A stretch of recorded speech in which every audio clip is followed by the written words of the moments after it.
So benchmark project management methodology reflection for ITT 490.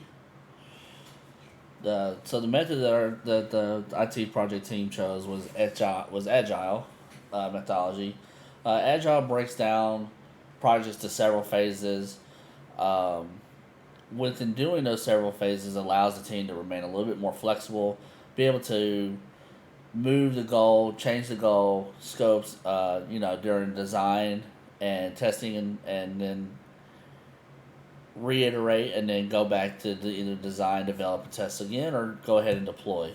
It also during those phases, they consider it a sprint. It's not it's not a marathon. Each phase is a sprint, which promotes a lot of collaborating with the team to stay in line with the goal, to ensure that if there's anything that needs to be altered, it's altered then, and then ensure it's also just meeting the business goals for how it supports the statement for our project. We're implementing a cloud based CRM. With it doing that, we're going to take into consideration providers' feedback, for the patients and the healthcare, in order to make sure the cloud is a little more user friendly. It allows us to pivot in the design of it, to while we're making it efficient and secure for the business itself, we're able to ensure the CRM stays in line with the patient, what the patients and the healthcare providers are needing, while we secure that process for them. The customers, when we say customers, we're meaning the patients and the healthcare providers, obviously. Um, like I said, collaborate with them, taking it as we're when we go to a testing phase, have them test it, give us their feedback, and if it's we need to, we'll go back to the design stage, design a new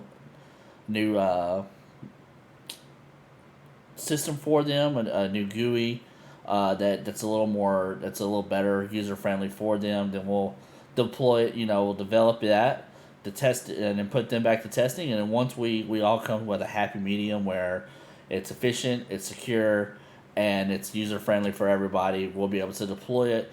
Which in our vision statement, that's everything that we need to address, or everything we're wanting to address for implementing the cloud based system. Some leadership skills. So the first one, demonstrating leadership skills for diversity. Diversity to me would be showing it coaching.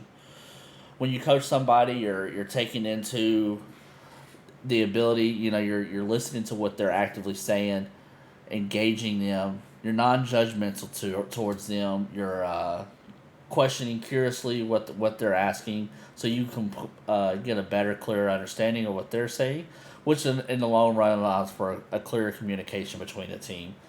Um, Being approachable is another way for it to be effectively leading, for your effectiveness, I should say.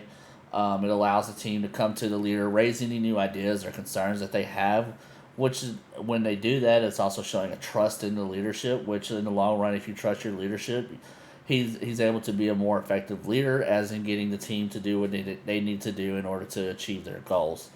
Responsiveness, of being an inclusive leader. I know that's it might be a little redundant for the first one, maybe, but or but I don't think so, because it's still different in the fact that being inclusive means you're including everybody in the collaboration. You're getting everyone involved, getting the ideas flowing. They're bouncing the ideas off of everybody, and you're building a team bond and a cohesion together, so to better understand each other, which also then allows the responsiveness of the team. If you ask a team member what happens, kind of going back to being approachable, they're going to tell you what their thought is about another idea, what could effectively be more, which allows the team to be more, or you as a leader to be more responsive to your team, and establish what they need, or what they're trying to strive for, and lead them in the right direction. Here's the reference table, and then the next slide will be the link once it is uploaded.